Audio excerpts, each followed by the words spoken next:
Olá, pessoal, bom dia. Vocês estão conseguindo me ouvir bem? Estamos sim. Ai, que bom. Gente, bom dia. Então, a gente vai dar início à nossa última aula do semestre da LAP. E eu queria dar as boas-vindas à nossa convidada e lembrar que a gente vai liberar o Forms para presença no chat perto do finalzinho e também vai ser aberto para perguntas para ela no final. Eu vou passar para a Laís, que ela vai ler o mini currículo da nossa palestrante. Bom dia, pessoal. Obrigada pela presença de todos.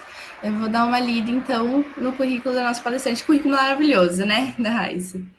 Ela é mestre em Ciências da Saúde na área de Cuidado e Inovação Tecnológica em Saúde e Enfermagem pela Universidade Estadual de Campinas, a Unicamp. Doutorando pelo mesmo programa, né? Membro do Programa de Pesquisa sobre Tecnologia do Cuidado e Enfermagem.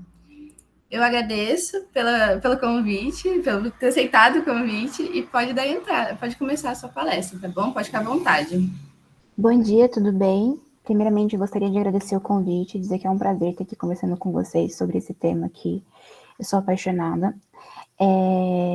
Eu vou tentar projetar para vocês um pouquinho. Na verdade, vai ser mais uma conversa, mas eu ainda preparei alguns slides para a gente discutir um pouquinho, para a gente poder conversar e deixar registrado também para vocês verem quais são as tendências, os temas, né, de tendências de estudo sobre o processo de enfermagem que vocês vão estar vendo sair nas revistas, nos periódicos e nos congressos nos próximos anos por aí. Deixa eu só tentar ver aqui em uma janela.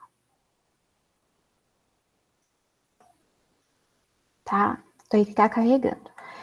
Primeiro, eu vou conversar com vocês sobre a necessidade de estudar o processo de enfermagem. Apesar de ser considerada até uma tecnologia do cuidado recente, ela é muito importante e tem legislação específica que, inclusive, vai implementar e orientar, vai orientar a sua implementação. E isso não ocorre só aqui no Brasil, ocorre também em outros países. Eu não estou conseguindo projetar, espera só um pouquinho. Por isso que é tão importante... Ai, deu, agora foi. Senão eu ia pedir para mandar para uma das meninas. Tá, não, tranquilo, qualquer coisa eu mando. Acho que agora foi. Vocês estão conseguindo ver a minha tela?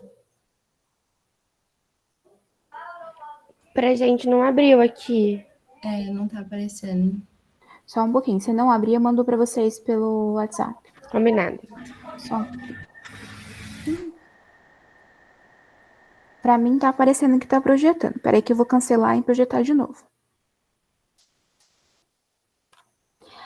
Vocês têm mais experiência que eu com apresentação? É melhor apresentar pelo PowerPoint ou pelo documento online? Olha, eu acho que agora tá indo. Tá indo, então beleza. Tá preta a tela agora.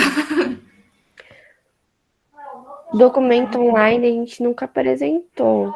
É mais pelo PowerPoint, mas aí vai de onde você se sente melhor para apresentar. Eu tô no PowerPoint mesmo. Vamos só esperar ele carregar, que eu acho que é mais fácil. E essa temática do processo de enfermagem, vou continuar falando então.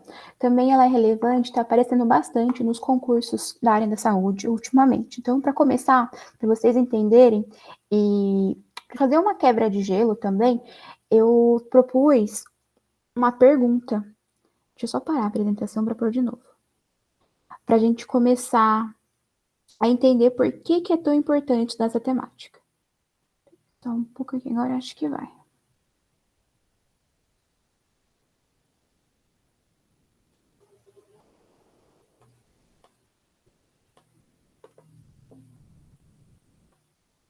Quer ver o que eu vou fazer? Eu vou compartilhar minha tela inteira, mais fácil para vocês verem tudo. Agora vai.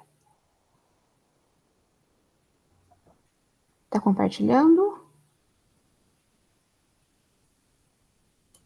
Agora foi. Agora Sim. tá na tela. Eu vou pôr a tela, é mais fácil assim do que o programa. Eu não vou conseguir ver vocês, então se vocês estiverem vendo a minha tela do slide inicial, vocês me avisam, por favor? Sim, a gente tá vendo. A gente tá vendo sim. Ah, beleza. Então vamos lá. Então, para falar um pouquinho, eu sugeri esse título porque ele vai abordar as duas principais temáticas. Então, o processo de enfermagem, que é um instrumento metodológico que vai permear tudo isso, e os sistemas de linguagem padronizadas, que são as taxonomias de enfermagem, principalmente na nossa área aqui, a NANDA, a NIC e a NOC. As tendências nacionais e internacionais. Como eu falei para vocês, eu trouxe essa pergunta para começar. Eu vou ler, eu não sei como que vai estar a letra, o tamanho, acho que vocês conseguem enxergar, mas eu vou ler para todo mundo poder escutar. No âmbito do raciocínio clínico, o uso de um sistema de linguagens padronizadas auxilia na organização do conhecimento, no que se refere à terceira etapa do processo de enfermagem, planejamento.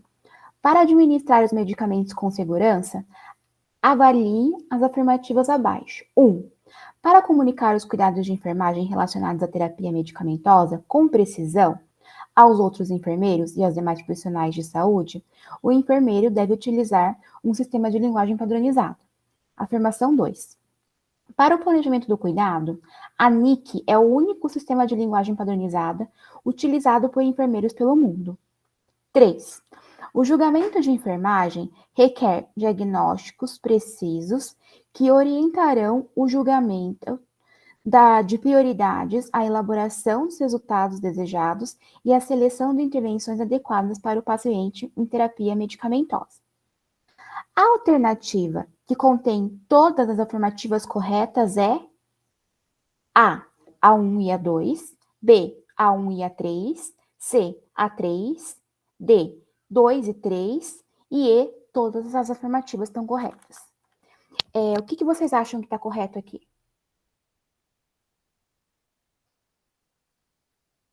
Pode abrir o microfone e falar, quem tiver presencial também pode falar, fiquem à vontade. Eu vou colocar, que senão vai ficar um efeito de tela infinita.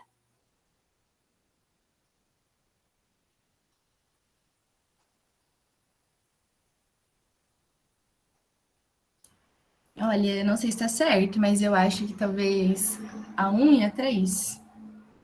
Exatamente, A1 e A3. Então, a gente tem mais de um tipo de sistema de linguagem padronizada, mesmo para os resultados e intervenções de enfermagem pelo mundo. Não tem um consenso, tem o que a gente mais utiliza, o que mais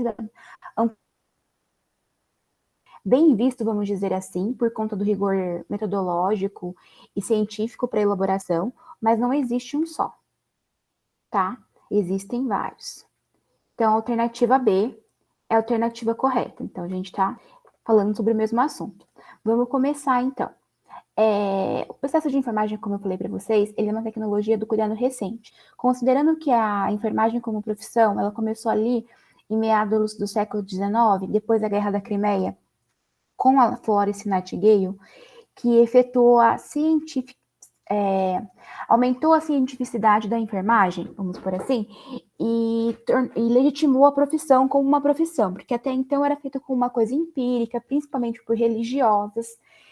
E o processo de enfermagem, ele veio, o que seria o esboço dele, foi proposto em 55 pela Lydia Hall, que ela definiu que todo o cuidado de enfermagem, toda a atenção que a gente dispensa e presta para um paciente, ela funciona como processo.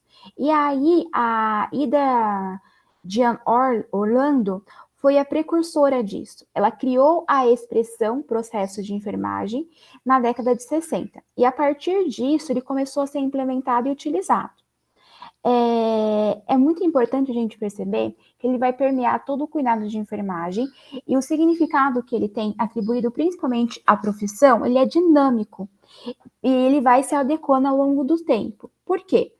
Porque a gente tem várias gerações do processo de enfermagem e cada delas foi influenciada pelo estágio, pelo momento pela época em que ela foi proposta. A primeira geração foi focada principalmente nos problemas e processos patológicos, que foi até 1970.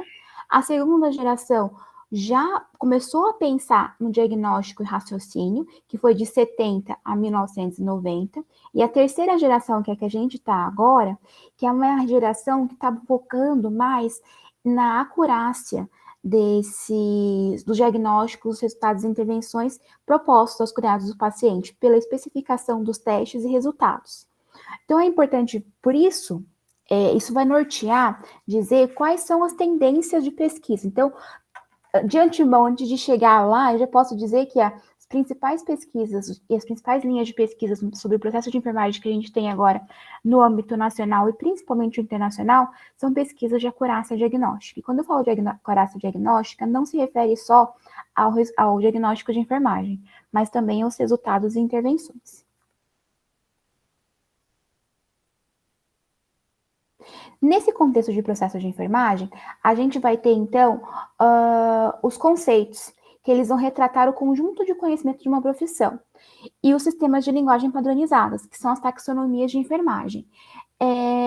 Esse conhecimento, quando organizado em sistemas, eles vai organizar de uma forma acurada e acordada entre os profissionais de enfermagem, para descrever utilizando uma linguagem em comum, seja os diagnósticos, as intervenções e os resultados.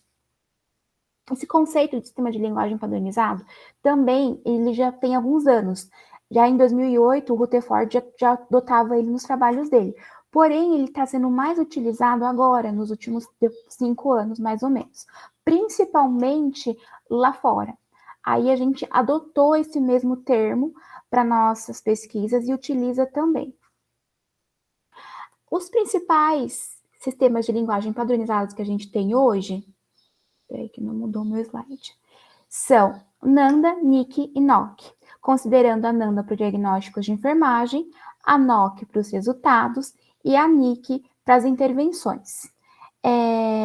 E também a gente tem outros sistemas que também são utilizados, mas em menor proporção, a CIP, a CIPESC, a CI e outros sistemas de linguagem padronizados. Esses sistemas de linguagem, eles são atualizados constantemente, considerando a NANDA a cada 2 anos, a NIC e a NOC a cada 3 ou 4 anos.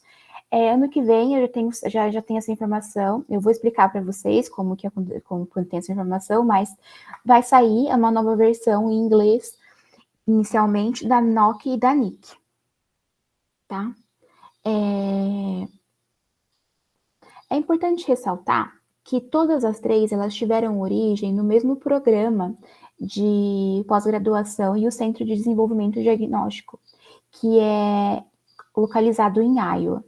Então, a NANDA, ela foi empregada pela primeira vez em 70, mas só teve esse reconhecimento como profissional em 1980. E foi publicada a primeira versão da NANDA em 89. Mas é importante pensar que ela só veio começar a ser traduzida para o português ali por 2008, tá?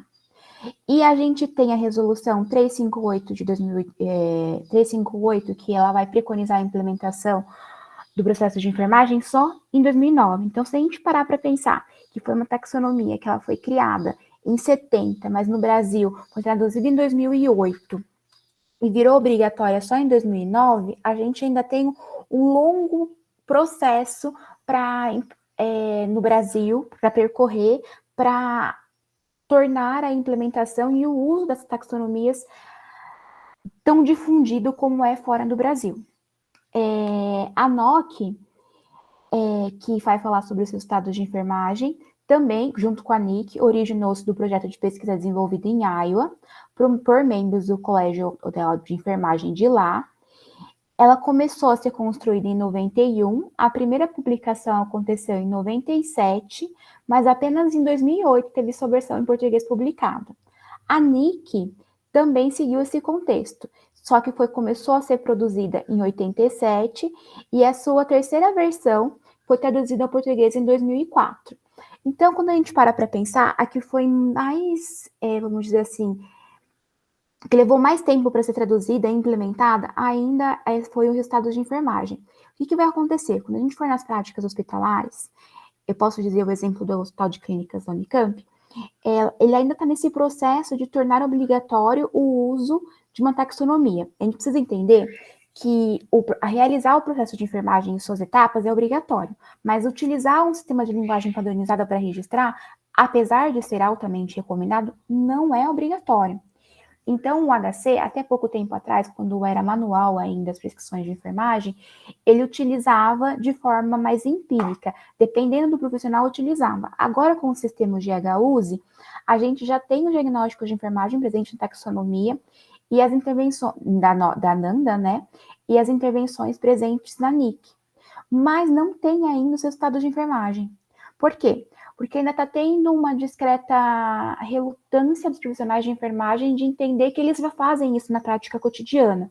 Eles acham que vai ter que aumentar mais um processo na rotina de trabalho deles. Mas na verdade não, é só registrar. Porque quando você escolhe uma intervenção, você está tentando, que é um cuidado que você vai ter para esse paciente, na sua cabeça já está claro aonde você quer chegar. Por exemplo, uma coisa simples, vamos pegar um paciente diabético.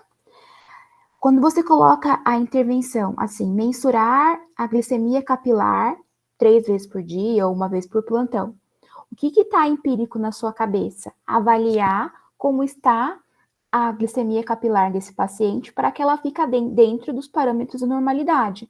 Então, o resultado que você está querendo é que a glicemia capilar do paciente fique dentro dos parâmetros de normalidade e evitar consequências ou sintomas desagradáveis, como, por exemplo, os sinais de hiperglicemia. Vocês estão percebendo como é uma coisa que é automática da gente? A gente pensou nisso? Muitas vezes a gente acha que não tem que fazer um outro processo, mas não, a gente já fez isso. A gente só vai achar uma terminologia, um padrão comum para usar como nome desse identificador. Por exemplo, na taxonomia da NOC vai estar lá controle glicêmico, perdão.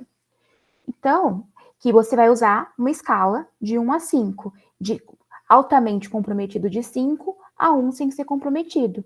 No primeiro momento, como o paciente pode estar internado, por exemplo, ele não vai ter um controle máximo ou vai ser suficiente, dependendo daquela dose inicial de medicação, para atingir o 1. A gente vai ter que usar uma meta realística. Então, de 5, eu posso colocar uma meta de 3, entendeu? É uma escala, uma meta, o quanto eu quero chegar. Por isso que é tão importante a gente perceber que a gente já utiliza isso. Na minha cabeça, na hora que eu fui prestar esse cuidado, que eu vi que esse paciente tem um diagnóstico de enfermagem, risco de glicemia instável, tudo isso já veio no meu processo de pensamento. Então, não é mais um processo, não é mais um cuidado que a gente já vai fazer. É só registrar um cuidado que a gente já faz naturalmente. Como eu trouxe para vocês, houve esse atraso para a obrigatoriedade da realização do processo de enfermagem e para o uso dos sistemas de linguagem padronizadas no Brasil. Nesse contexto, nos últimos anos também, a gente está utilizando muito a noção de práticas avançadas de enfermagem, que são teorias técnicas e processos mais adequados. Então, o uso e a implementação de sistemas de linguagem padronizada, ele vai estar ancorado nesse conceito de práticas de enfermagem avançada. Recentemente, em 2020, eu entrei em contato com o pessoal da Universidade de Iowa, solicitei uma parceria para mim e meu grupo de pesquisa. Então, a gente está desenvolvendo desde então pesquisas em conjunto e trabalhos em conjunto. Por isso que eu tenho contato com eles e a gente sabe, vamos dizer assim, quando vão ser lançadas novas versões dos livros das taxonomias pertinentes. A outra coisa, para poder me manter, não só a mim, mas o grupo de pesquisa sempre atualizado, a gente acaba sempre checando nas principais bases de dados, considerando aí a PubMed, a Embase, e a Scopus, e também no Brasil a PVS, de acordo com a gente vai utilizar os descritores, quais foram as últimas pesquisas lançadas sobre a determinada temática. E cruzando com o principal descritor, que é o processo de enfermagem, a gente vai ter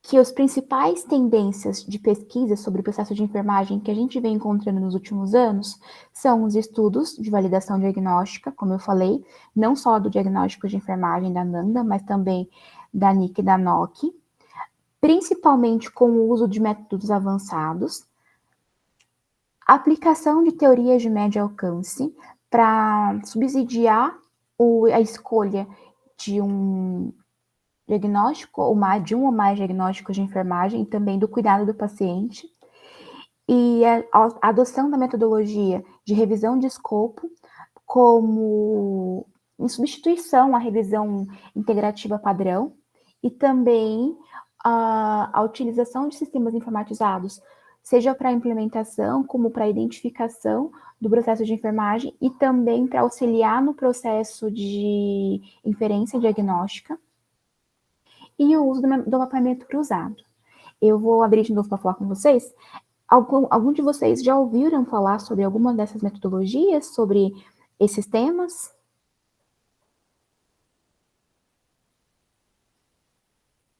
Eu já sobre estudo de validação, mas os restantes não me lembro. Ok, mais? É novo? Não é novo para vocês? Então, eu também só ouvi falar, assim, dos estudos de validação. E bem pouco sobre mapeamento, bem pouco. Certo. Então, esses são os... Se eu tivesse que escolher os principais temas que a gente vai ver nos próximos anos em destaque nas pesquisas sobre o processo de enfermagem e os sistemas de linguagem padronizada são esses. E aí, como eu posso dizer para vocês, eles também estão sendo temas amplamente difundidos e que estão aparecendo bastante nos congressos. A gente tem principalmente, aí eu preciso contar para vocês um pouquinho como é que está a distribuição dos estudiosos sobre o processo de enfermagem. A gente tem um grupo muito forte que trabalha com essa parte dos sistemas de linguagem padronizados em Iowa, que eu falei para vocês, e outras instituições difundidas nos Estados Unidos. Então, se eu tivesse que escolher um lugar para falar onde o estudo dessas taxonomias é mais forte hoje, seria nos Estados Unidos. Seguidos, nós temos a professora Hortência, do México, que também está utilizando bastante, estudando bastante essa temática. Nós temos o pessoal da Itália, com o professor Gianfranco, também que utiliza bastante essa temática e pesquisas. Nós temos também um pessoal em Londres, que também está utilizando essa pesquisa. E aí nós temos, em Portugal, a doutora Silvia Caldeira, e aqui no Brasil. Aqui no Brasil a gente tem vários polos e núcleos. A gente tem o nosso polo na Unicamp, Universidade Estadual de Campinas. A gente tem o polo da professora Camila Takal, que é uma das principais autoras agora da taxonomia da ANANDA, diagnósticos de enfermagem, né? Nós temos também o professor Marcos Vinícius Lopes, lá no Ceará, e o Brandão, no Rio de Janeiro. Isso não significa que vão ficar só nisso. A gente tem várias instituições, outros professores também, mas os que mais se destacam na área de publicação, que vocês sempre vão ver como coautores das publicações mais recentes, são essas pessoas. Como é que a gente descobre sobre ela? A Nanda tem agora, na verdade não é agora, mas agora eles estão utilizando com maior força o site institucional deles, que eles também tentam difundir a ideia de aplicação de webinários e cursos de atualização. E por lá a gente consegue encontrar os profissionais que estão mais envolvidos na área e os locais de atuação. Por exemplo, essa semana a gente teve um webinar do professor Gianfranco da Itália, falando sobre o uso de diagnóstico de ansiedade. Então é bem interessante. E é gratuito, é só se inscrever, é pelo YouTube e tem como utilizar, se for necessário, tradução. O inglês que eles utilizam é o inglês mais tranquilo, dá para entender. Mas se eu puder abrindo um aspas aqui, se eu puder dar uma sugestão e um adendo para todos vocês, eu sugiro estudem inglês, nunca parem de estudar inglês. Posso dar meu exemplo, eu estudei inglês quando eu era criança, né? Quando eu comecei quando criança, terminei quando terminei o ensino médio, fiquei aí alguns anos sem estudar inglês e voltei na pandemia para poder manter minimamente a permeabilidade e a compreensão, porque a gente esquece muita coisa.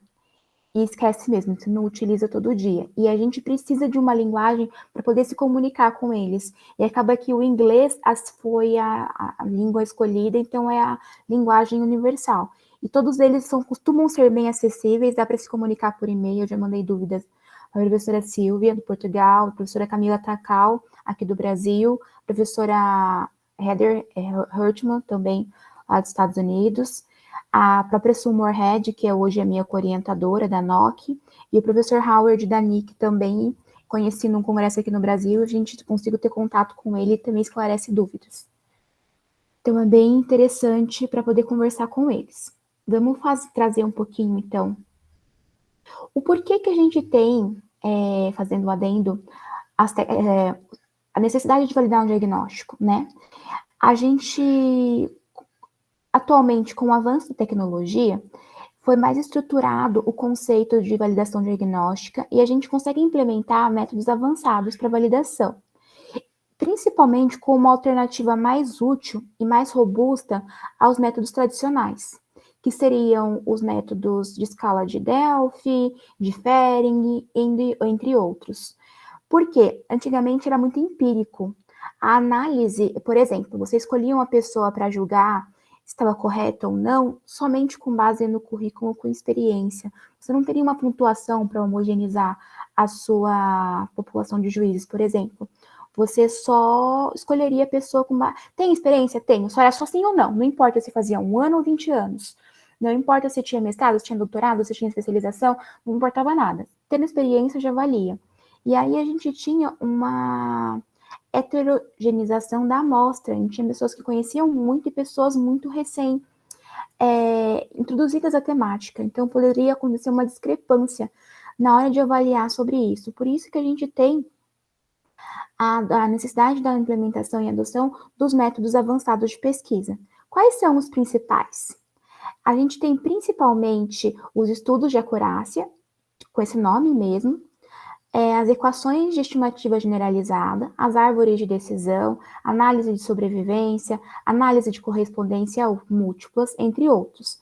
A literatura vai mencionar também a análise de hash, mas aí a forma de montar é um pouquinho diferente dessas. Tem que estar subsidiado também por uma teoria e não é tão utilizado. Os principais, como eu falei para vocês, são as acurácias diagnósticas, que seria para calcular os valores de sensibilidade, especificidade, valor preditivo positivo e negativo, as equações de a GE, né, equações de estimativa generalizadas, e as árvores de decisão.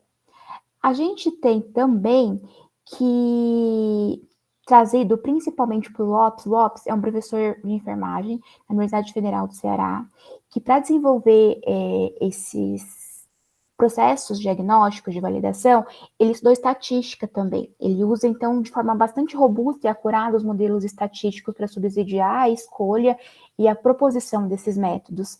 Então, é um processo bem robusto, vamos dizer assim, e está se difundindo. Começou esses esforços em 2012, nosso grupo começou lá acho que em 2014, de trabalhar com essa temática, mas vem se fortalecendo desde então.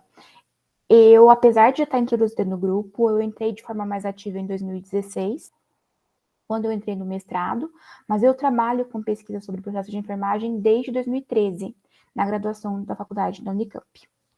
Eu fiz algumas iniciações científicas durante o meu período de graduação, fiz 3. Então, fiz 3 pesquisas durante a graduação, inclusive a primeira parte do meu mestrado, já durante a graduação, para poder subsidiar. O que significa isso? Para o processo de validação, a gente tem hoje, nosso grupo adota principalmente 3 etapas. A etapa de análise de conceito, que foi essa que fiz durante a graduação, que ela vai ser principalmente subsidiada por uma revisão integrativa ou revisão de escopo, para fazer as definições conceituais e operacionais. No caso, no diagnóstico de enfermagem, das características definidoras e fatores relacionados, mas também eu posso utilizar isso para fazer para NOC e para NIC, que seria dos resultados e dos indicadores, ou das intervenções das atividades de enfermagem, e agora o mapeamento cruzado também. O que significa isso? Eu vou procurar na literatura a definição do que pode ser definição conceitual mesmo, de dicionário, e como eu vou realizar essa observação na prática clínica. Por exemplo, eu tenho para o diagnóstico de enfermagem, que é o diagnóstico que eu estudo, mobilidade física prejudicada, alteração da integridade das estruturas ósseas.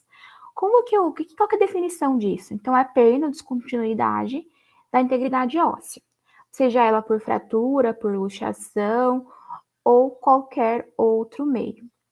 Como que eu vou avaliar isso? Por um exame de imagem. Ou por sinais de deformidade e alteração da integridade óssea. Ficou um pouquinho claro de como funciona isso? Só que para subsidiar essa definição, essa elaboração, eu tenho que fazer uma pesquisa de revisão, seja ela pela integrativa ou de escopo, para elaborar isso.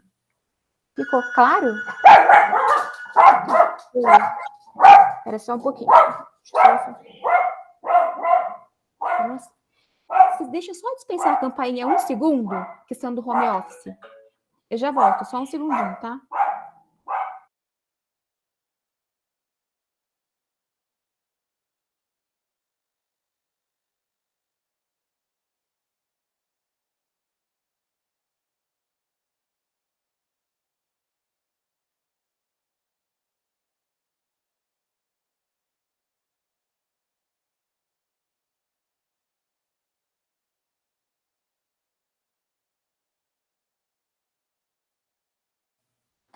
Vocês estão me ouvindo?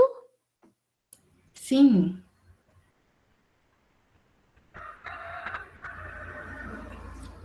Então, agora não estamos ouvindo mais. Aqui, foi. Perdão, gente. Perdão. Voltando aqui. Então, vocês conseguiram entender mais ou menos por que é importante fazer uma revisão para poder fazer essa uniformização de conceituação? Ficou um pouquinho claro? Para vocês? Podem responder, por favor. Sim, sim, deu uma luz, porque é meio difícil, né? Meio burocrático, mas deu para entender.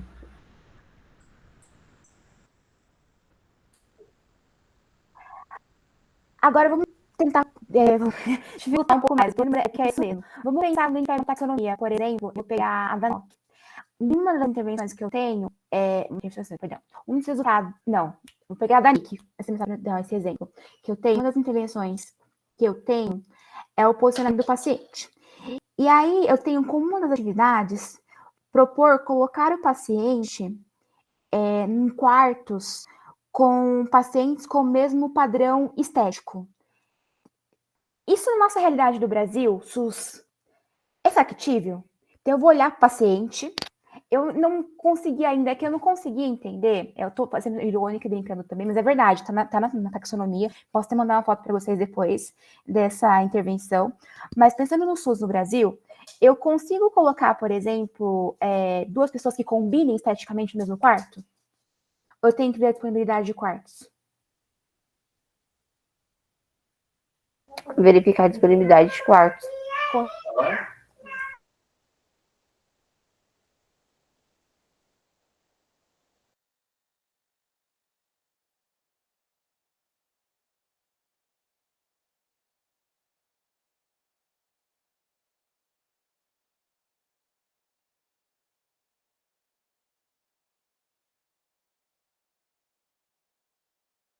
Ela travou aí para vocês também?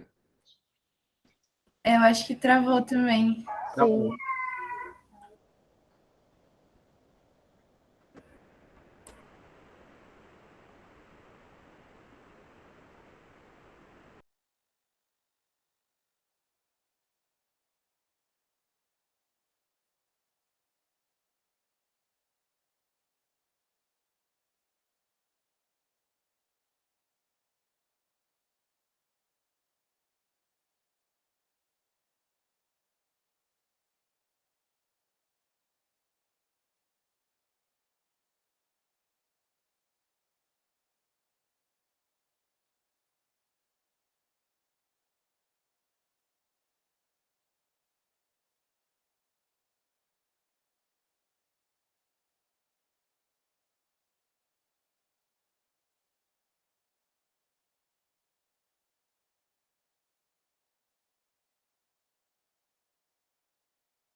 Pessoal, enquanto a gente aguarda ela retornar, a Dani mandou um forms no chat, se vocês puderem responder, a forma de presença, se vocês quiserem deixar algum feedback, alguma coisa, pode responder, por favor.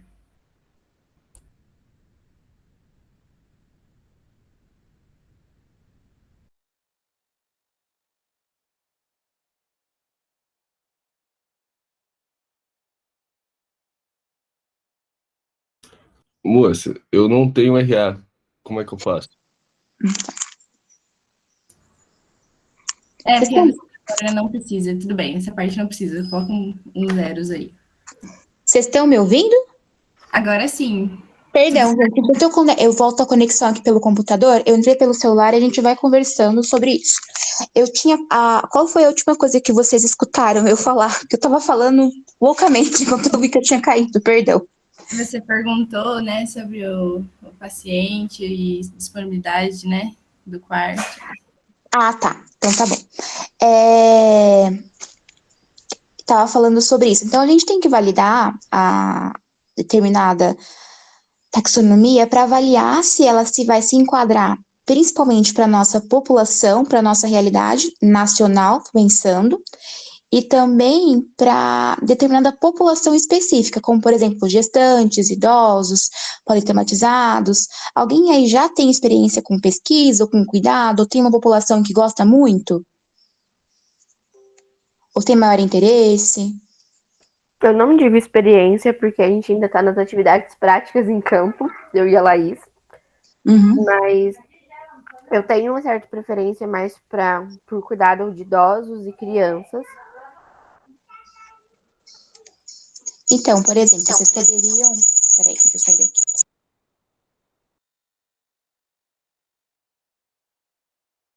Vocês estão me ouvindo direitinho? Sim. Me ouvindo? Aham. Então tá.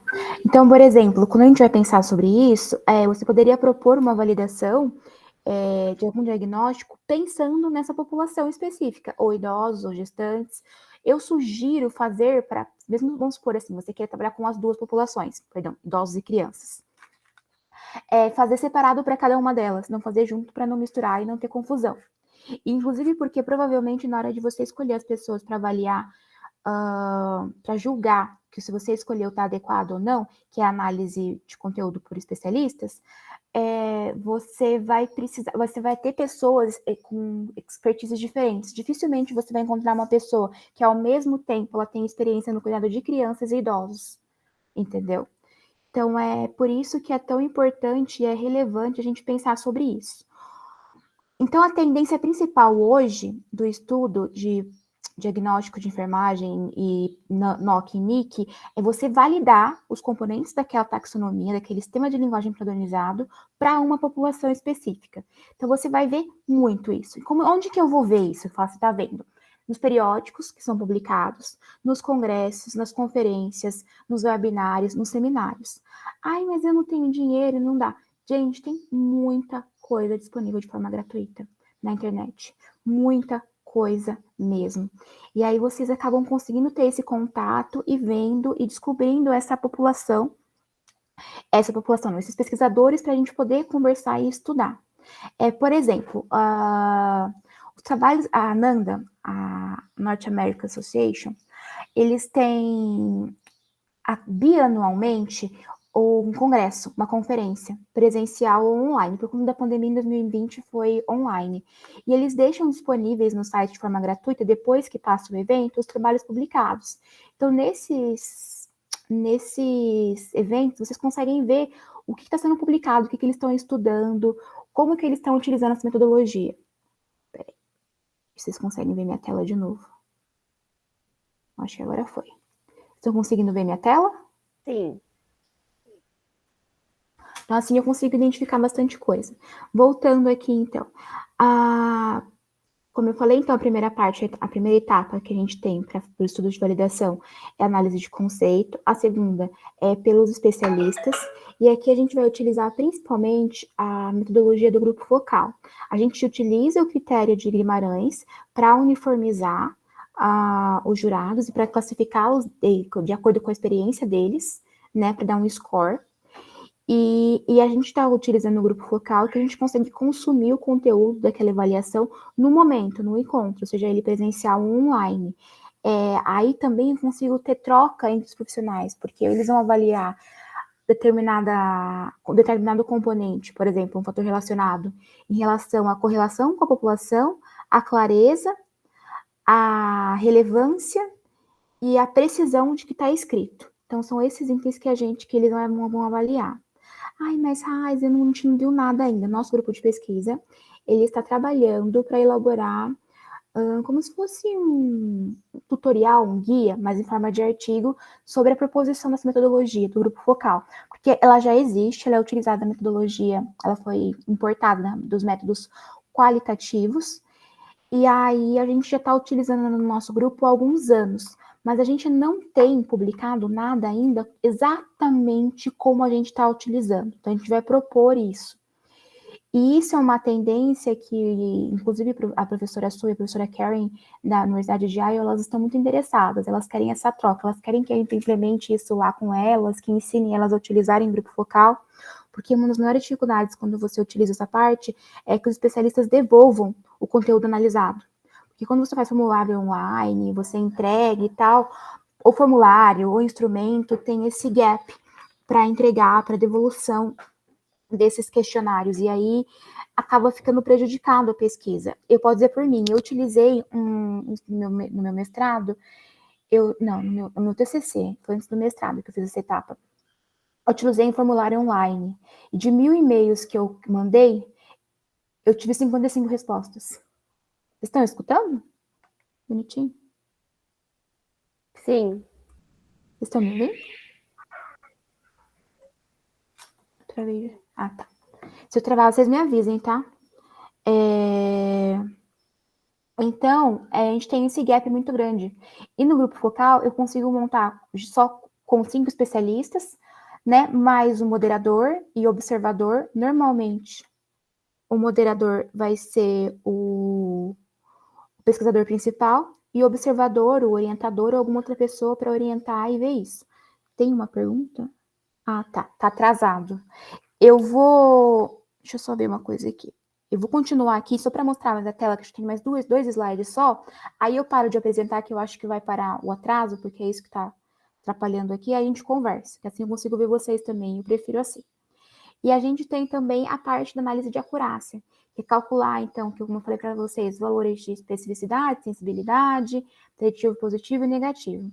Nessa parte, a gente já tem artigos publicados, principalmente no Brasil, está trabalhando com isso, e o uso de outros métodos avançados, como as árvores de decisão, as equações de estimativa generalizada. O que eu ia falar para vocês?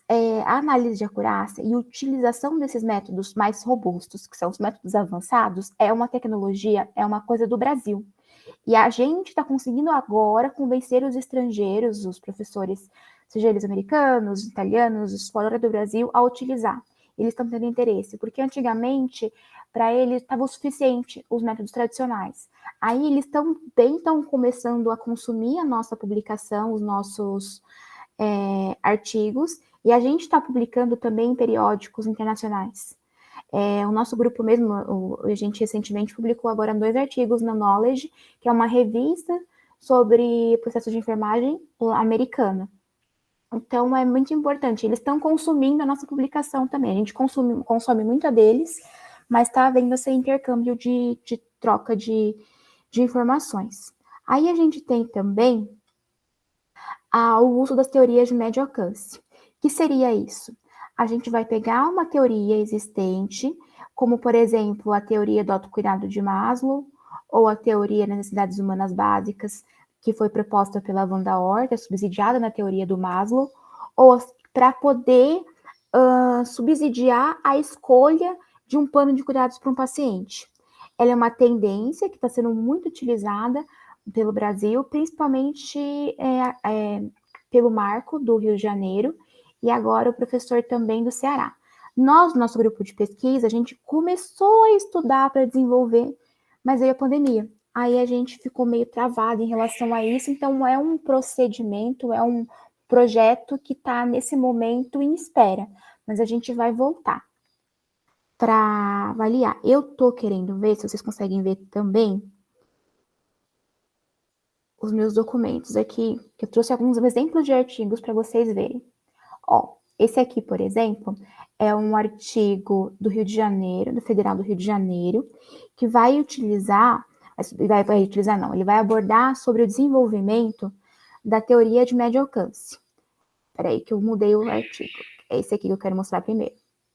Esse aqui, ele vai desenvolver, então ele vai contar sobre o desenvolvimento dessa teoria para subsidiar um cuidado para alguma população. Nesse caso, a pessoa que fez, ela fez neutra, ela não escolheu uma população, mas eu posso escolher uma população. Essa daqui, perdão, é do Federal do Ceará. E tá vendo aqui que o Lopes está junto? O Marcos Vinícius? Então, é subsidiada por ele. Esse artigo, ele é de 2018. Ele não é tão, assim, recente, mas é recente. Aí eu tenho esse daqui, que vai mostrar como que foi a aplicação dessa teoria de médio alcance para pacientes com reabilitação cardiovascular e insuficiência cardíaca. Esse daqui é também do Ceará e vai contar com a equipe de pesquisa do professor Marcos Vinícius também. Esse daqui é um trabalho do Marcos Vinícius também, que também vai mostrar como que foi o desenvolvimento dessa teoria para o diagnóstico de enfermagem, resposta disfuncional ao desmame ventilatório. Esse daqui foi no ENIP de 2017, um congresso sobre o processo de enfermagem da USP. Essa daqui é uma tese que vai contar todo o desenvolvimento, desde o desenvolvimento, a proposição até a aplicação da teoria de médio alcance na dimensão existencial de pacientes com doença renal crônica. E essa daqui é da Universidade Federal do Rio Grande do Sul. Esse daqui é a utilização da revisão de escopo para identificar quais são as publicações, como que está a literatura em relação aos estudos de acurácia diagnóstica. Deixa eu ver se eu aumento mais para vocês enxergarem melhor. Essa daqui já é de 2021, é mais recente. Aqui, eu trouxe outra tese para vocês verem, também essa aqui do Rio Grande do Norte. Só que é uma dissertação de mestrado, essa daqui, perdão. Também sobre o uso de teorias de médio alcance para subsidiar a escolha de diagnóstico de enfermagem, estilo de vida sedentário em adolescentes e adultos jovens. Aí esse daqui, que é um artigo super interessante, eu até vou compartilhar com vocês depois, ele vai fazer uma revisão de escopo para identificar quais são as tecnologias utilizadas para apoiar o processo de enfermagem. Também é super recente, saiu do forno esse daqui, é da Acta Paulista, é de 2021, bem interessante. E esse daqui, é o mesmo. Esse daqui ainda é o mesmo. Deixa eu vir para cá para poder discutir, então. Deixa eu só parar a apresentação para não ficar o vídeo de tela infinita. Vamos lá, então. Essas são as tendências atuais. Vou falar um pouquinho para vocês agora da revisão de escopo. A revisão de escopo, ela é diferente da revisão integrativa da sistemática, porque ela vai adotar um padrão, um processo de técnicas também muito bem estabelecidos, que foi proposto pelo Instituto Joanna Briggs, nos Estados Unidos. Então, ela foi, como eu posso dizer, ela está sendo amplamente utilizada e muito bem vista, porque, teoricamente, o rigor metodológico dela é maior do que o da revisão integrativa. E a revisão sistemática meta-análise, eles consideram que é muito mais trabalhoso. Então, eles acharam um meio termo, de forma, como pode dizer, esse meio termo é de entre aspas, tá? Só para vocês conseguirem entender. Entre o rigor metodológico de uma meta-análise e de uma revisão sistemática, e mais rigor que uma revisão integrativa simples. Então, está sendo bem utilizado, tá, principalmente no mundo inteiro, não tem como falar para você, aqui no Brasil usa mais, nos Estados Unidos usa mais, muito bem utilizada, e é o que a gente está vendo de tendência. E a gente tem, com essa pesquisa, 2 publicações. O protocolo de pesquisa, então, quando você fizer tudo isso, você registra o protocolo, assim como uma meta-análise e uma revisão sistemática, que tem que ter o protocolo registrado.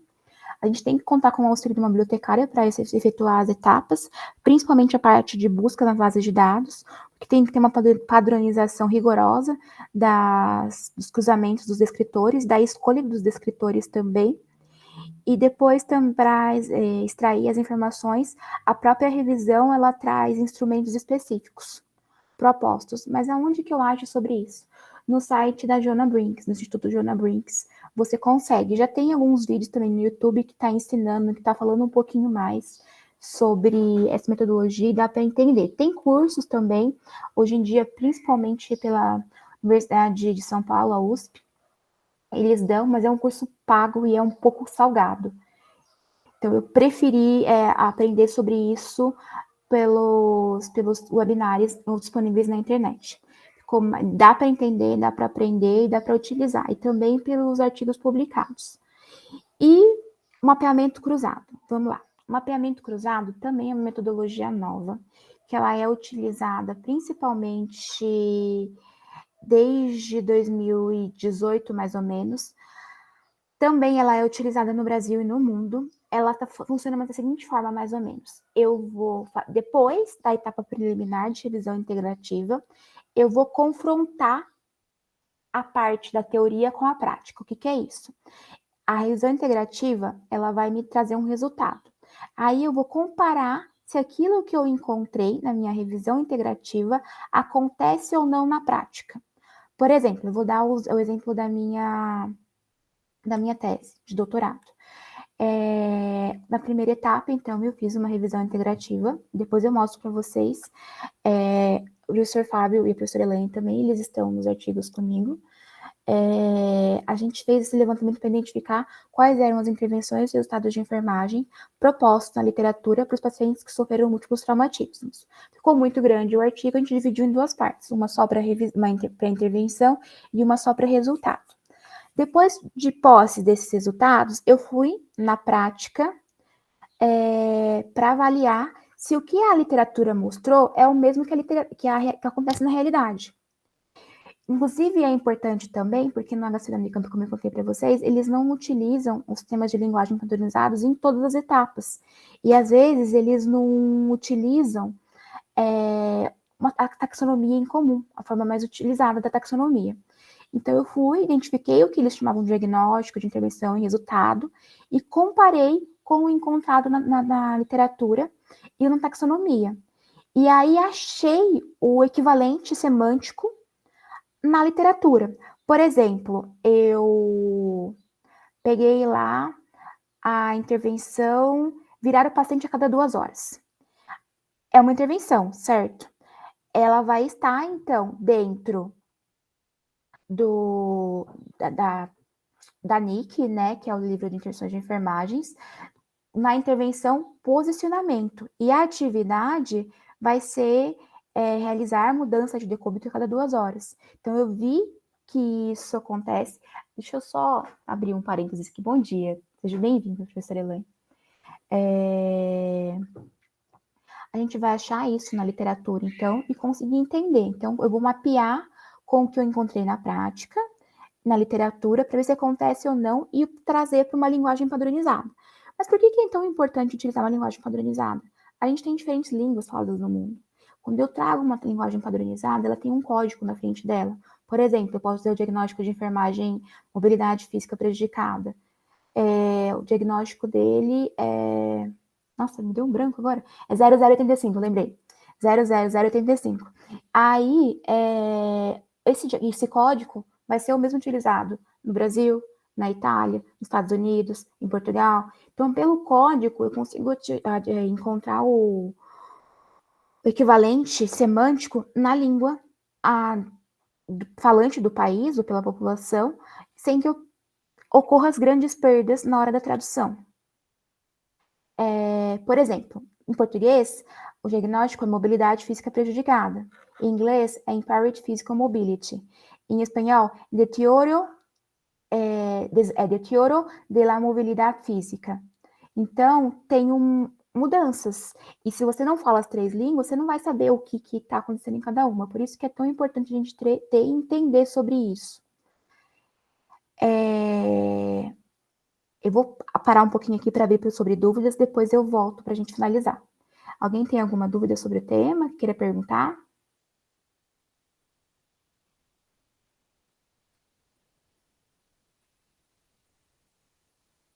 Na verdade, eu tenho uma, mas eu não sei porque eu entrei um pouquinho atrasado, desculpa por isso, eu não sei se eu peguei direito o tema aí.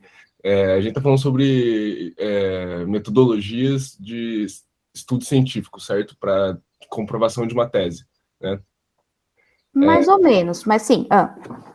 Eu queria entender, porque eu não sou da área da enfermagem, né? Eu queria entender como que vocês coletam os resultados dessas pesquisas, porque pelo que eu vi nos estudos que você mandou, é mais procedural do que, por exemplo, vamos testar uma nova vacina e ver os resultados, né? Tá. A metodologia é diferente. Faz mais ou menos no sentido. Para pensar é igual. Eu tenho que ver se faz efeito ou não. Por exemplo, então vamos lá. Eu fiz uma revisão integrativa ou uma revisão de escopo. É que a revisão de escopo a gente vai parar para pensar que ela é mais atual. Ela está sendo muito utilizada depois de 2020. Então, todas as pesquisas que foram feitas até 2020, você não vai ver muito uso disso. Só assim, mais para fora do Brasil. No Brasil ainda a gente estava aprendendo a utilizar. Aí eu vi o que tem, eu vou comparar se o resultado que eu tenho está na prática, eu vou observar, literalmente observar. É igual, não é? Eu vou registrar no papel para depois ver se é igual ou não. E depois eu vou para a parte da validação. Eu vou observar no paciente, está acontecendo ou não. E aí eu vou gerar, com base nessas respostas, um banco de dados, principalmente no Excel, para depois eu conseguir importar ele para o meu software estatístico. No nosso caso, a gente utiliza o SPSS. E com base nisso, eu vou pedir para o meu software, com base nas minhas respostas de presença e ausência de determinado indicador. Por exemplo, eu posso utilizar para avaliar o nível de dor, a relato verbal de dor, uma escala analógica, sim ou não, e a intensidade. E aí eu vou pedir os testes estatísticos que eu quero, normalmente são as regressões, e vou avaliar se tem correlação ou não com a população, está presente a intensidade dessa correlação, entendeu? Eu vou ter um p-valor estatisticamente significante. Deixa eu mostrar aqui para você entender um pouquinho. Eu vou achar o resultado da minha dissertação de mestrado. Espera só um pouquinho. Validação.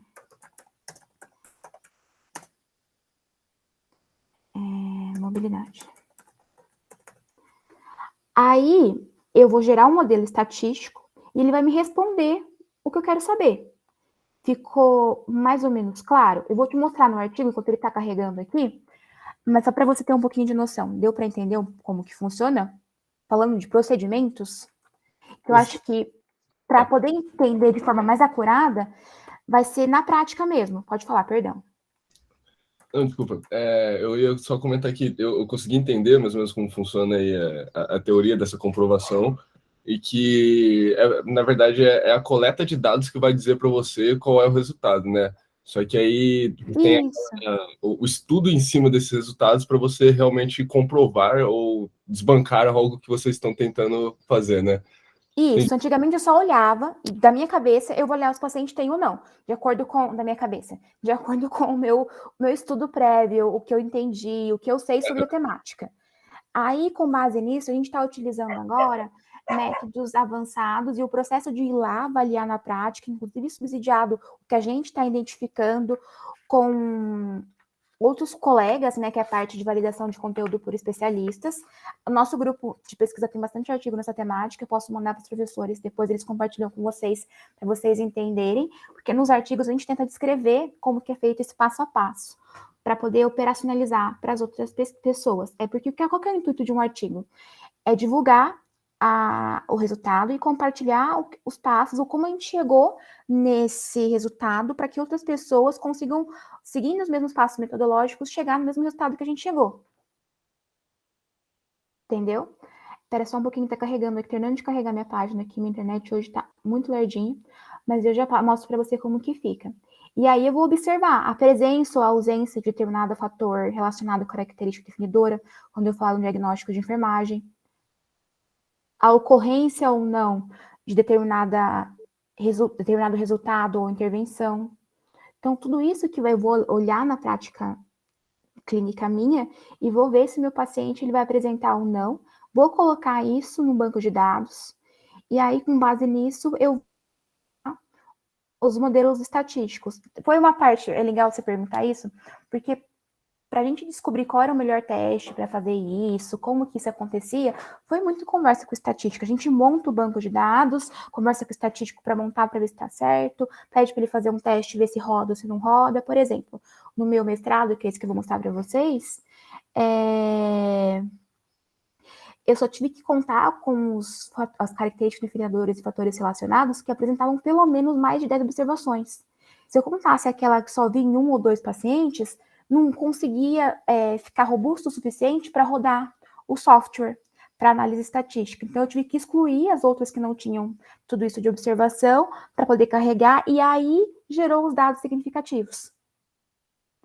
E isso de acordo com cada metodologia que a gente utiliza, que é avançada, como eu falei, seja a GAE, que são as estimações de equações de estimativas generalizadas, as árvores de decisões ou as acurácias, que são os valores que as medidas que eu te falei, sensibilidade, especificidade. Deixa eu conseguir, só um minutinho que eu vou de novo compartilhar a tela aqui para vocês. Então, tudo isso depende do que eu quero observar, entendeu? Mas normalmente olhando o paciente mesmo, ou aplicando um teste de dor. Por exemplo, uma colega nossa utilizou para validar o diagnóstico de enfermagem dor aguda em pacientes que não se comunicam. A gente ia lá no hospital, fazia um procedimento doloroso, que assim, a gente sabe que é doloroso, mas que não gera ônus para o paciente, por exemplo, virar o paciente, chamar de decúbito. A gente fazia isso e avaliava a resposta do paciente de acordo com os sinais vitais, fáceis de dor, e dentre outras, para ver se o paciente apresentou dor ou não durante o procedimento de mudança de decúbito. Então, a gente vai utilizar um teste. Deixa eu só pegar o artigo aqui, tá inteiro. Aqui é o resumo. Esse artigo aqui é o resultado da minha dissertação de mestrado. Peraí. O site resolveu. Aqui foi. Vou pegar para vocês verem o texto em português.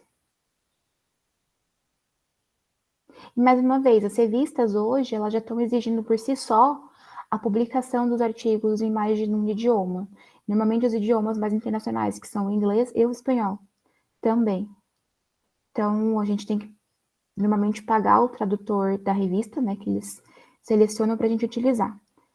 Então, ó, deixa eu ver se eu consigo mostrar as tabelas aqui, para vocês entenderem. Tem todo o procedimento metodológico, a construção, quais foram os testes estatísticos que a gente utilizou, tudo isso. Aí eu vou trazer aqui para vocês. Eu não vou trazer essa parte da tabela aqui, que essa tabela aqui não é importante. Essa daqui é melhor. Olha aqui, ó. Eu pus no software, o software viu, e aí eu fui vendo a presença e a ausência das características definidoras do meu diagnóstico de enfermagem e dos fatores relacionados também. Com base nisso, foi calculado as medidas de acurácia, que são sensibilidade, especificidade e valor preditivo. Não está aqui, está na próxima tabela. Vou mostrar. Essa aqui estão as características definidoras. Aqui, os fatores relacionados. E aqui que eu falei para vocês. Essas daqui são as medidas de acurácia diagnóstica, que é a sensibilidade, especificidade, valor preditivo positivo e negativo. Tem como calcular, tem uma fórmula, e aqui tem se foi significante ou não. Nesse caso aqui, a mais significante foi essa daqui. Dificuldade para virar-se. O que significa isso na prática?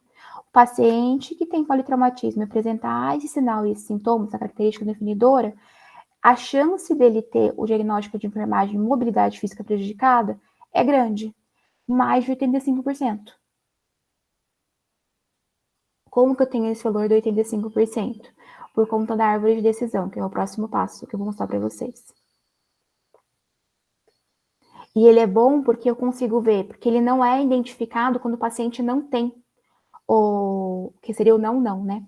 A especificidade dele não a especificidade dele é alta, não é baixa. Peraí, aqui já foi as medidas de acurácia, e aqui a árvore de decisão, que também foi gerada no software. Tá vendo? Então, quando o paciente tem esse sinal aqui, dificuldade para virar-se, a chance dele ter... Peraí, que tá muito grande. Deixa eu tentar diminuir um pouquinho o zoom para vocês conseguirem ver a árvore inteira, para vocês entenderem como que funciona o processo de raciocínio subsidiado nisso. Ó, então eu vou ter inicialmente que esse diagnóstico de enfermagem, ele pertence à população, porque em 88,1% da população ele apresentou esse diagnóstico de enfermagem, e também quando eu tinha a característica definidora, dificuldade para virar-se, 98% dos meus pacientes eram dentro dessa característica. Então, essa característica ela é a mais significativa da ocorrência desse diagnóstico. E apenas 1,4% da população não tinha essa característica definidora.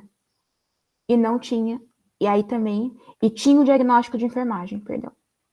Porque aí aqui eu vou ver assim, tem diagnóstico de enfermagem, não tem. E quem tem o diagnóstico?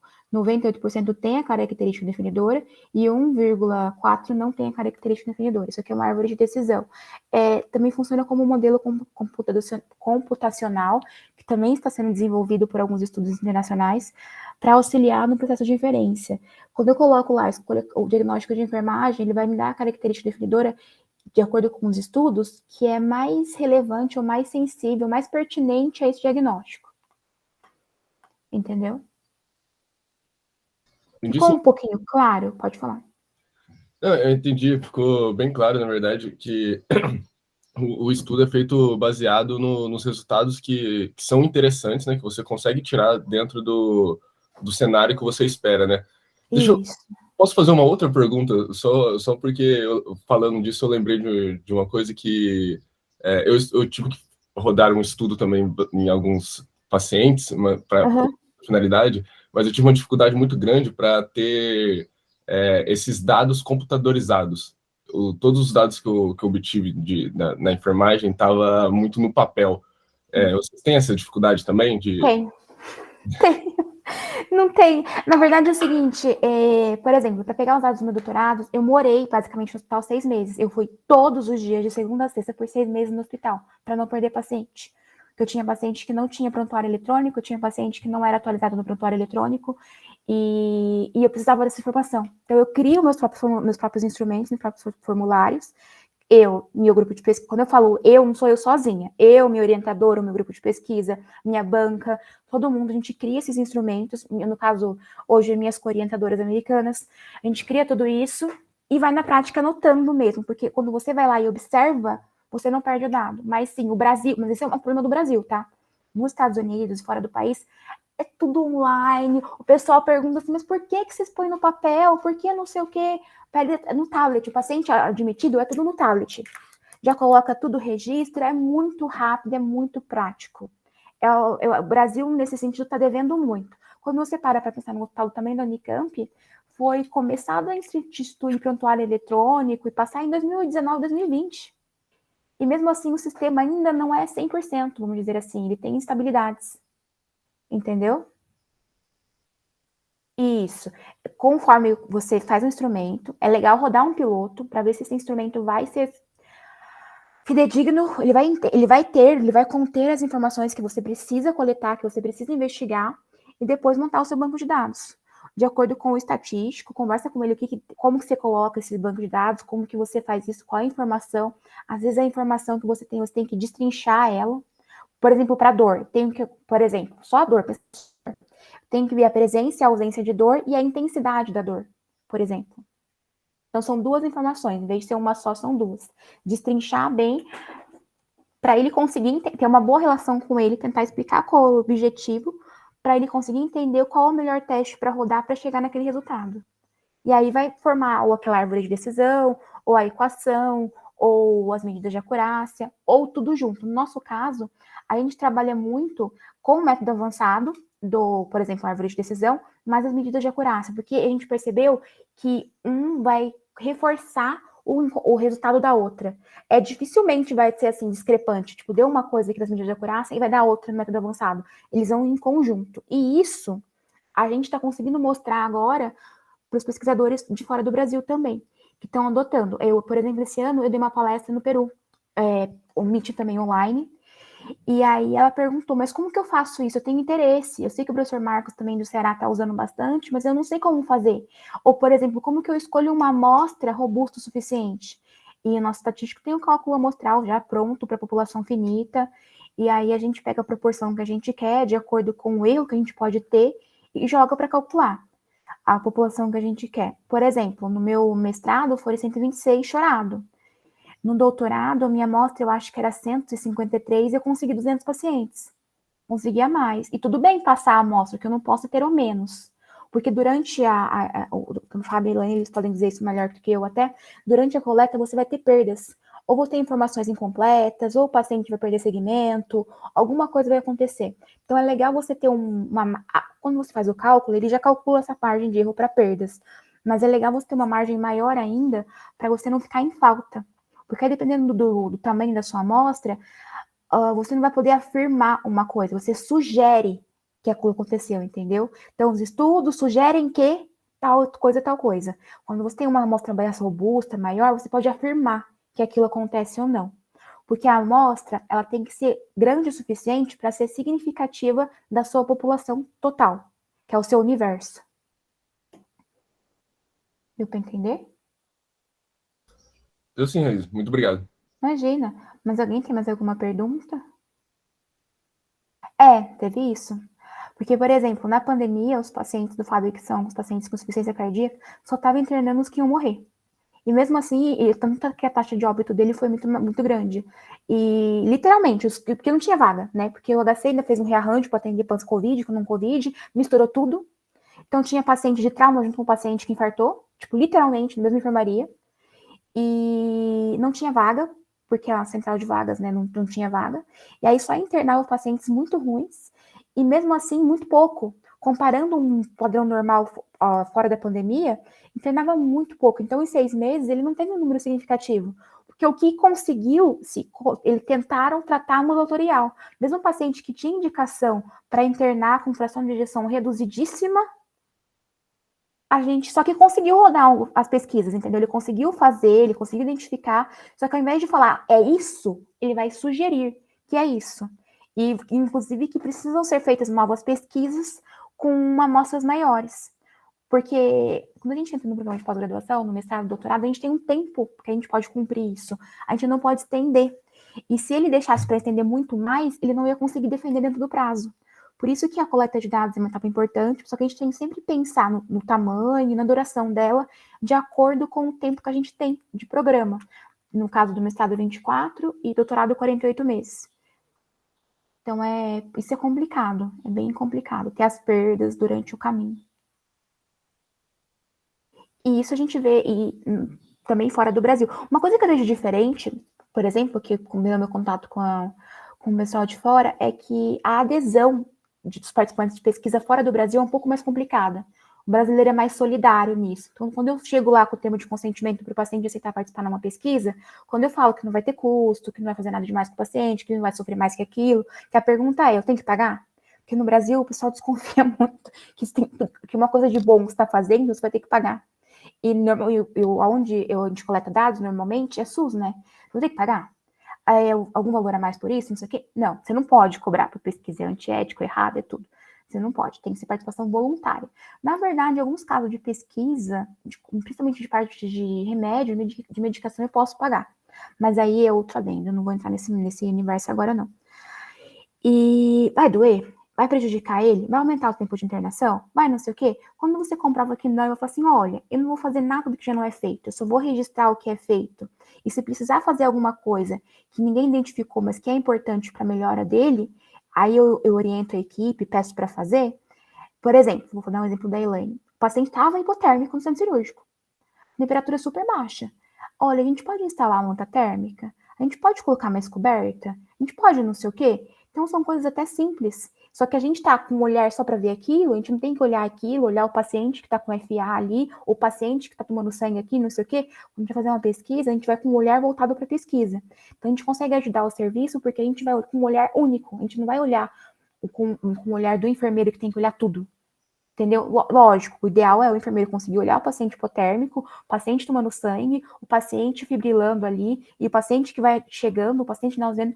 Sim, o enfermeiro é polivalente, mas quando eu tenho a opção, a oportunidade de fazer olhar só uma coisa, o meu cuidado vai ser mais acurado, mais seguro. Então, por isso que é tão importante. Mais alguma dúvida? E isso não só aqui, isso também é uma questão daqui, de fora do Brasil. Então, essas tendências, elas são uma questão... A dificuldade que a gente teve, que está conseguindo ter, é convencer as pessoas de fora do Brasil por que utilizar esses métodos mais complicados, vou chamar assim, mas são os métodos avançados, mais complicados, com maior rigor. Por que só o outro não estava bom? Entendeu? Então, isso foi a parte da sensibilização. Depois de quase 2 anos para conseguir fazer essa sensibilização, que é um processo, né, uma relação, eles me conhecem lá, não conheço aqui, então a gente faz essa ligação, aí fica mais claro, a gente consegue trabalhar. E também o nosso trabalho vai dando resultado, porque saindo em artigo, eles vão conhecendo a pesquisa, o grupo, a seriedade, e aí vão publicando. Alguma dúvida, algum comentário?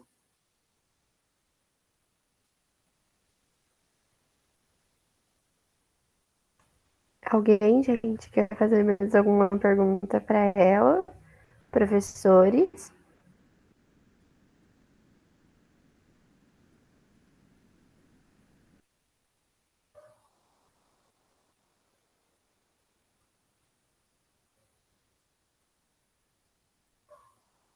Eu não sou professor, mas estou tranquilo. Muito obrigado pela apresentação, Raíssa. Imagina. E aí, prof. Elaine, vai querer falar alguma coisa? Pode ir? E tá em aberto para você também falar, tá? Eu sei que vocês se conhecem, né? Uhum. Oi, tudo bem? Queria agradecer só pela fala. Gostei dos questionamentos aí do Arthur. Arthur, você é de qual área? Eu sou engenheiro da computação. Ah, que legal! Joia! Você vai poder ajudar bastante, gente. É uma tendência Com também, certeza. é a questão do uso dos sistemas informatizados, mas isso é uma tendência muito nos Estados Unidos, para poder ajudar no processo de inferência diagnóstica. Então, a gente tem isso, porque as taxonomias, os sistemas de linguagem padronizados, eles foram criados para serem usados por sistemas computacionais. Então, você consegue solicitar para as universidades o programa online, em software, aí eu não sei como falar, posso estar falando besteira, você consegue solicitar para carregar no seu sistema do seu computador, para ficar mais fácil esse processo. Então, a gente tinha que ter mais pessoas interessadas que nem você, obrigada, para poder entender o que a gente faz na nossa prática, para ajudar a gente nesse processo de carregar e linkar. Porque isso a gente observa fora do país, muito, tipo, muito. Tanto que tem muito mais comum fora do país sequestro de rede, sabe? Que você sequestra a rede do hospital e pede resgate. Porque eles são muito independentes da tecnologia também. Tem a questão do contraponto. Excede, né? Então, é muito. Eles não têm nada no papel. Se perder conexão, se cair energia, perde tudo, não consegue fazer. Eles não sabem trabalhar com lousa, por exemplo. Tipo, tem paciente aqui, não, tudo no sistema. É mais fácil. Mas aí, se no caso de falta de energia ou sequestro da rede, eles não trabalham. Isso é muito comum para conseguir dinheiro, para pedir resgate depois. Não que não aconteça no Brasil também, tá? Acontece também. Mas é mais incomum, vamos dizer assim. E também nos hospitais mais caros, por exemplo, o Einstein, o Sírio, agora a Reddor, que está vindo para Campinas também, eles costumam ter também esses sistemas, porque acaba ajudando muito. E também, quando a gente trabalha em conjunto, quem ganha é o paciente, gente. A acurácia, a segurança do cuidado, segurança do paciente, que é a maior tendência, tudo isso que eu falei, vai ajudar a permear principalmente 2 quesitos. A satisfação do paciente, que é o que está sendo muito utilizado hoje, e a segurança do paciente. São 2 conceitos que estão sendo utilizados na enfermagem mundial. Então, eles são coisas diferentes, mas que vão chegar num denominador comum, sempre. São essas 2. E a participação do paciente no cuidado. 3, vai. Ai, Raiza, eu queria te agradecer, né, pela fala, Imagina. que é sempre muito bom, né, ouvir, e eu acho que não só o Arthur, mas todos aqui presentes, né, acho que perceberam aí que realmente acho que a Raiza foi bem clara, dizendo a questão, tem outros grupos que trabalham, lógico, porque é uma tendência mundial, usar as metodologias avançadas, né, mas muitas vezes a metodologia não é descrita de forma tão clara para que a gente possa fazer uma análise mesmo, não só rigorosa, mas também uma análise criteriosa e rigorosa vamos fazer, mas que tenha clareza para o entendimento Para a do gente leitor conseguir replicar, exatamente. para Por replicar o exemplo, estudo. eles Né? são assim, a gente vai induzir com alguma coisa, a gente vai usar um algoritmo para induzir a árvore de decisão. Gente, a gente só entendeu que esse algoritmo para induzir a árvore de decisão, hoje era o p-valor, na hora de fazer. Eu demorei quase 2 anos para entender, não, só mais tempo, né? Falando do meu tempo, mas nosso grupo 4 anos deu 2 para entender que era o p-valor do significativo. Na hora que eu jogar lá e ver aquela questão de sensibilidade, especificidade, tá o p-valorzinho que eu mostrei para vocês. Era aquele p-valor que eu tinha que usar. Então, assim, quando eu vou, isso é uma dica também para o mundo, quando vocês forem falar sobre, publicar um artigo sobre determinado processo, sejam claros sobre todas as etapas, porque o intuito é que se eu quiser replicar esse trabalho igual na Itália, no Japão, na China, eu consiga também, com base no que vocês falaram. Mas aí uma questão mais complicada. Por exemplo, os americanos, eles são muito sucintos. Eles vão direto ao ponto. Eles não gostam de detalhar tanto. Aí que é legal, eu acho que entre as parcerias, que aí a gente consegue, e a gente brasileira é prolixo, fala demais, principalmente eu. Então aí a gente consegue se balancear para assim, então fala um pouquinho mais, mas fala um pouquinho menos, seja mais clara nisso. Por isso que é legal as parcerias que acabam sendo internacionais, para a gente conseguir fazer esse calibre, entendeu? Para poder mostrar até onde eu posso ir, até onde eu não posso ir, mas é legal saber isso para poder replicar aquilo, porque uma coisa que a professora Helenice fala, e é importante entender, a professora Helenice também é uma professora nossa, nosso grupo de pesquisa lá da Unicamp, trabalha com diagnóstico de enfermagem também, é que nada é óbvio. Então, às vezes, para mim, uma coisa é muito óbvia, mas para o outro, nada é óbvio. Então, eu tenho que falar, eu tenho que escrever, porque pode fazer a diferença. Exatamente. E a Raiza do grupo, ela foi a primeira a usar a árvore de decisão, né, Raiza? E a GE também só rodou no meu estudo por enquanto por causa do tipo de estudo, né? Que é o estudo longitudinal, que até o Arthur aí tinha feito um comentário aí sobre os dados, né? Enfim. E isso é extremamente importante quando a professora Raiza traz isso, por conta do extrapolar mesmo, né? E aí, só para finalizar a minha fala, eu queria que você deixasse um recado, né? Para esse pessoal, para buscar, porque assim, até vou fazer um breve relato. A gente começou na sala de estudo, na salinha da professora Érica, a Marisa, a Ju e eu, né? A Raiza era graduanda, a gente não sabia nada, pessoal, nada, não sabíamos nada. O que era GE, o que era tábua de decisão, árvore de decisão, a gente não sabia nada, né? E aí a gente foi estudar, a gente estudava um para o outro, né? E eu conseguia entender a GE graças à explicação de uma colega nossa que fez mestrado, né, que foi a Juliana, né, que ela fez essa apresentação na época. Então, a gente também começou do zero. Então, é importante falar isso, porque às vezes, nossa, mas não, a gente aprendeu junto, né, errando, caindo, levantando. Então, porque às vezes, né, a pessoa, mas meu trabalho não foi aprovado. O meu também. Demorou 5 Quantos nãos a gente recebe ao longo do caminho? Exatamente. E eu achava que o não era só para mim, né? Falei, nossa, meu Deus do céu, né? Aí depois descubro, uma professora fala, eu já reprovei em 5 concursos para depois passar no 1. Aí a outra fala assim, nossa, eu mesma, né, Raiza, mandamos quantas vezes para a Rebem? O ano passado que foi aprovado. Tem muita coisa que interfere. Então, a primeira coisa é não desistam, mais que não desistam, persistam. tá? O tempo, ele vai ser essencial para a gente amadurecer nossas ideias, nosso conhecimento, fazer parcerias com professores importantes, aí eu não falo, no nosso grupo de pesquisa, de outros grupos de pesquisa, tornar o nosso nome do nosso grupo conhecido. Ninguém começa famoso, ninguém começa importante. É gradual, realmente uma escada para subir.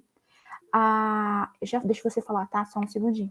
A segunda coisa importante é estudem. Não tenho medo, mas eu não tenho dinheiro. Tem muita coisa online hoje em dia que a gente consegue descobrir, vídeo tutorial, vídeo na internet, artigo. Tem, inclusive, artigos que são pagos, tem como usar o VPN da instituição, ou tem um site russo aí que também você consegue pôr o DOI do artigo e baixar de graça. Então, vocês conseguem tudo isso, atingir isso. A primeira questão é essa. A segunda coisa é o não vem para todo mundo recebe muitos nãos, e tem várias, e às vezes não é nem a qualidade do artigo que vai definir o não, porque o interesse da revista naquele momento de avaliar a publicação. E, por exemplo, em 2020, esse artigo meu agora que foi para Knowledge, foi aceito, foi a segunda vez que eu mandei. A primeira foi em 2020, rejeitado, do jeito que foi, voltou. Eles só publicavam Covid em 2020. Então, a gente tem que ter... E era um artigo ruim? Não. Mudou, foi reestruturado, inclusive porque entrou a parceria com a professora Sue Moorhead, dos Estados Unidos. Então, mudou muito esse artigo. Mas é a mesma ideia, a mesma metodologia, entendeu? Então, tem muito isso. É persistir mesmo, cair, levantar, cai, ralou, faz o curativinho aí e segue, porque é persistir.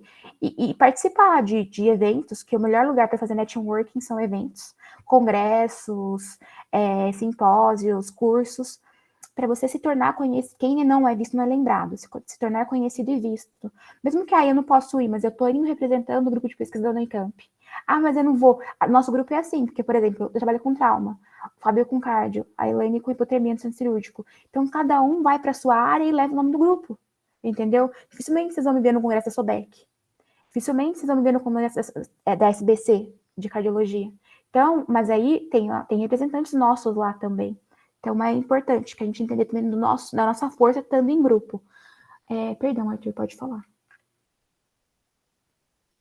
Eu só levantei a mão para eu não esquecer mesmo. É que você comentou sobre que ao longo da criação de um artigo você recebe vários nãos, né? São várias teorias que são desbancadas aí. E eu lembrei que eu estava vendo sobre o Nobel desse ano, que foi algo que foi baseado na teoria de Einstein, que depois, há muito tempo atrás, um cara, 20 anos depois que Einstein comentou sobre isso, ele foi lá, fez mais uma coisinha baseado nisso. Depois, mais 30 anos, outro foi lá e fez mais outra coisinha, para aí só hoje, nesse ano, um cara ir lá e ganhar um Nobel baseado nisso daí, entendeu? Então, é interessante pensar que o seu artigo, o seu desenvolvimento agora que você está fazendo, não vai servir só para você ou só para a área que você está ali. Vai servir para outras pessoas que vão estudar também sobre o que você escreveu. Sim, é muito, muito legal ver isso, a gente vê na prática. Por exemplo, o mapeamento cruzado, que eu te falei que é uma tendência, ela foi desenvolvida pela professora Sue Moorhead também lá em 90. Mas ela está sendo utilizada agora muito, e está sendo utilizada não só para resultado diagnóstico, intervenção, mas para várias outras coisas também. Então, assim, às vezes o mundo é muito sazonal, de época. Então, às vezes uma coisa que está lá atrás volta agora e muda algumas coisas. Por exemplo, a gente está usando o IVC, o Índice de Valorização de Conteúdo, que, por exemplo, eu fui e identifiquei na prática. Aí eu registrei, fiz esse mapeamento, aí, que é padronizar. Então, eu identifiquei o que está na prática, comparei com a literatura e o presente na taxonomia, e nomeei aquilo, de acordo com a taxonomia. Aí eu dei para 2 pessoas, experts na temática, avaliar se eles concordam que aquilo está batendo, aquele mapeamento, aquele cruzamento de dados, e se se correlaciona com a população. Com base nisso, eu calculei um índice e divulgo esse resultado, por exemplo. É uma mudança. E aí a gente está publicando. Esse artigo nosso grupo aí, ele está quase pronto, só que as pessoas americanas, elas são meio assim, tipo, sistemáticas para liberar um artigo, para publicar. Então, falta só autorização para submeter. Está pronto o artigo. Ele foi discutido no grupo, foi discutido com elas. Está pronto. E vai para, se Deus quiser, para a JAN, que é o Journal of Advanced Nursing, também nos Estados Unidos. Então, para poder levar. Então, assim, às vezes também a gente tem que como pode dizer, não ter medo de arriscar, entendeu? Mas meu artigo não está sendo nem aceito no Brasil, vou mandar para fora? Manda. O não você já tem. Então é isso. Persistam. Se alguém quiser falar mais alguma coisa, perguntar alguma coisa, estou à disposição.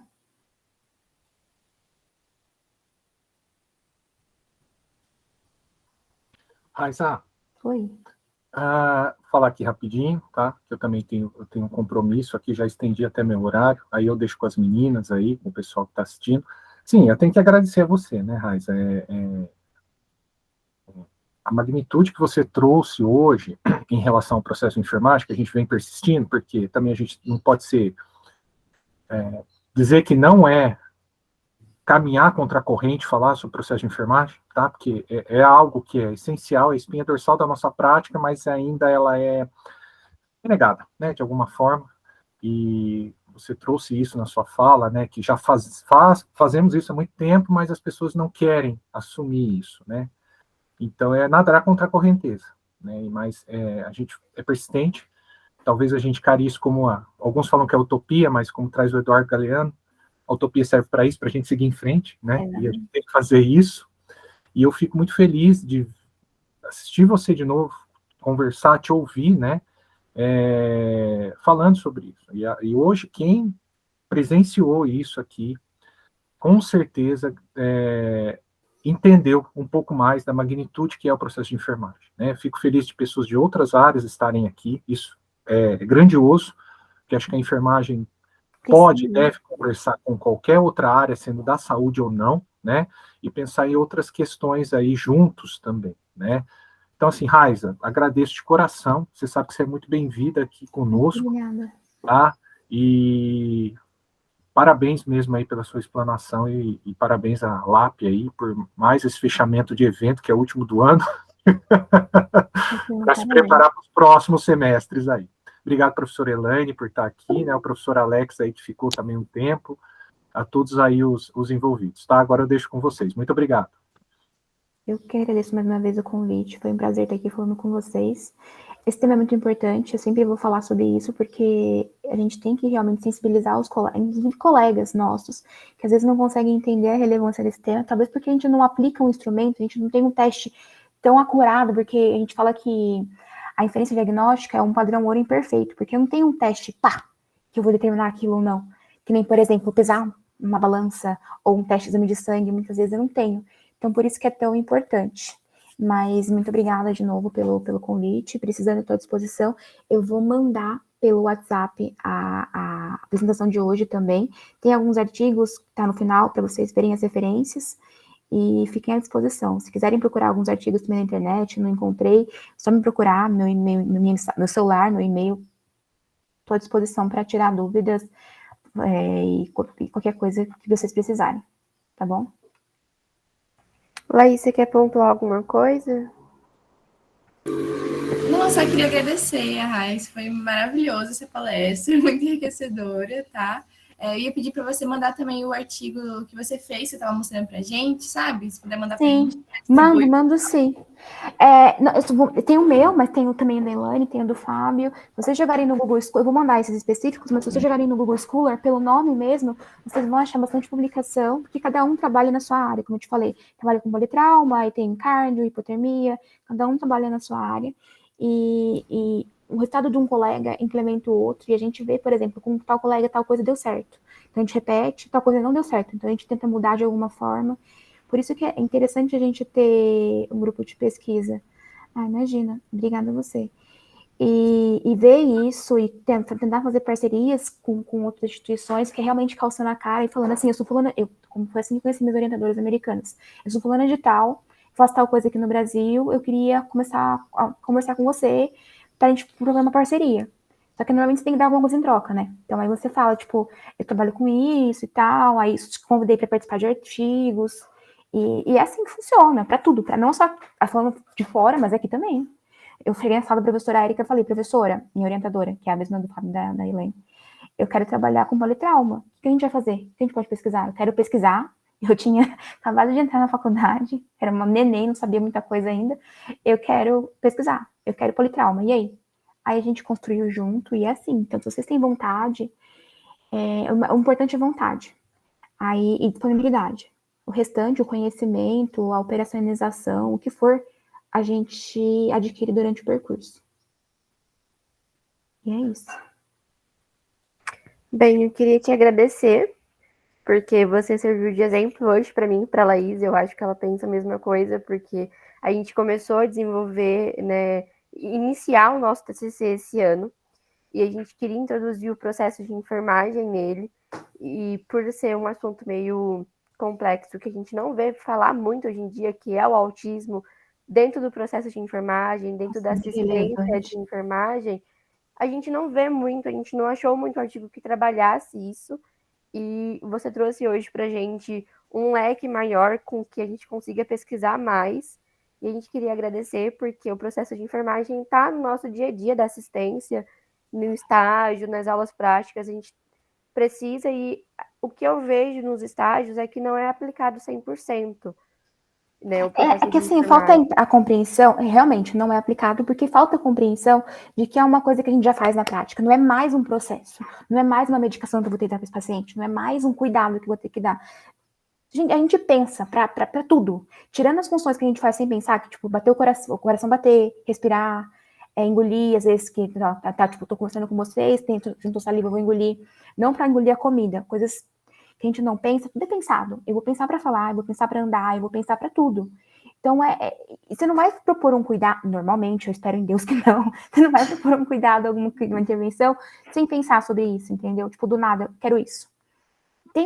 Normalmente, tudo é intencional na enfermagem, entendeu? Então, a gente tem que pensar nisso e defender mesmo, e ir além, e começar. E tudo começa com uma decisão de tentar, né? Então, isso é importante. Não tem? Então, eu vou tentar, eu vou procurar. Então, não tem na enfermagem, eu vou tentar na medicina, na psicologia, na terapia ocupacional. Vou tentar trazer subsídios de teorias, de alguma coisa, e construir. Por exemplo, eu não tenho um diagnóstico para essa população específica de autistas. E teve um boom, né? Eu não sei, na verdade, tem discussão, né? Teve um boom de surgimento de novos autistas ou de aumento na capacidade diagnóstica sobre esse tema. Então, tem as duas vertentes. Aí depende de quem acredita no quê. Eu acho que aumentou a sensibilidade, primeiro conhecimento da população, né? Que hoje em dia todo mundo sabe um pouquinho mais, mesmo que saiba, tipo, só de nome e procura. E segundo, aumentou a capacidade das pessoas de diagnosticarem isso, inclusive porque tem vários graus, né? Tem vários níveis de dependência e de necessidade de suporte.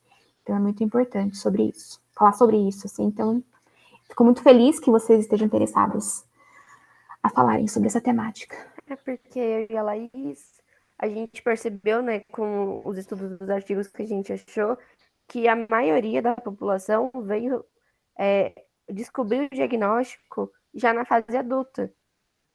Porque antigamente não tinha tanto conhecimento assim. E era confundido com outros transtornos, com outras coisas, passavam por outros tipos de tratamento até chegar no diagnóstico certo, que era o autismo.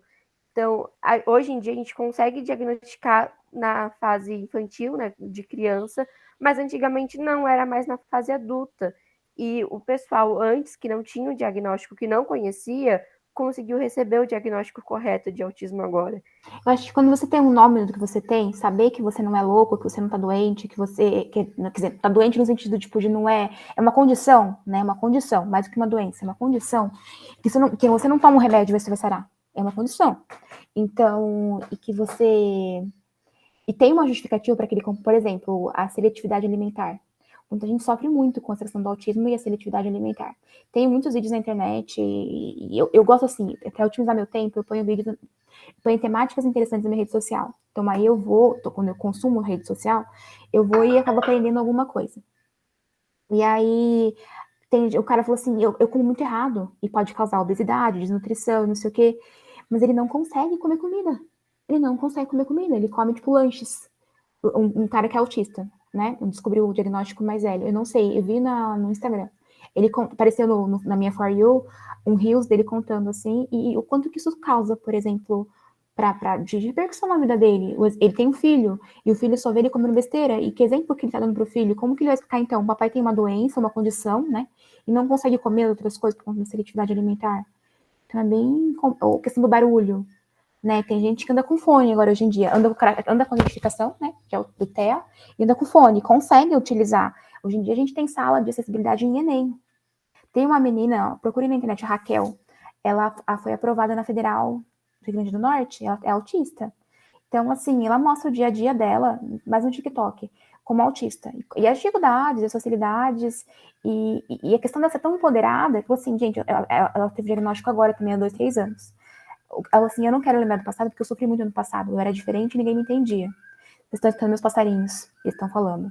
Por isso que tá fazendo esse barulho de parece latido. E aí, é isso, então é muito importante mesmo. Meninas, eu preciso sair também. Eu agradeço mais uma vez e vou mandar para vocês daqui a pouco os artigos e a aula, tá bom? Muito obrigada. Imagina. Tchau, tchau. Muito obrigada, gente. Tchau, tenham um bom dia, pessoal. Tchau, tchau, bom dia.